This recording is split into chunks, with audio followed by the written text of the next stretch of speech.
waxaan xusuustaa 1960kii waxaan joogay magaalada Beledweyne kadib waxaa dhacday galabtii maqribkii waxaa la dejiyay bandeeradii Talyaaniga bandeera saarki kadib 6 saacabeennimo markay ahayd ayaa waxaa la saaray bandeerada Soomaaliya maqribkii markii la wada dejiyay labadoodii tii Talyaaniga waxaa lagu riday sanduuq naag Talyaaniga oo joogtay waa oyso sanduuqaas lagu ridayo bandeerada lagu riday waa oyso naag Talyaani oo joogtay kadib waxaa dhacday nasiib wanaag 6 saacabeennimo ayaa bandeerada Soomaaliya la saaray markii la rabay in la saaro ayaa xarigii go'ay xarigii lagu saarayay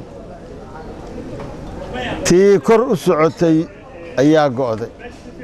nasiib wanaag halkaas inta ka booday anoo nin dhalinyaro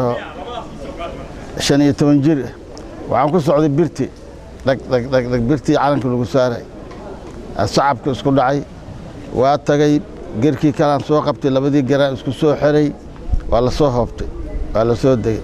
taasi waa xusuustaa waa 1960kii markii waa habeenkii bandeero saarka Soomaaliya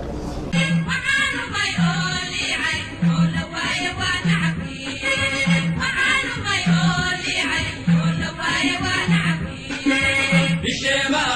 كل الليل بشيما بشيما لفتي هالي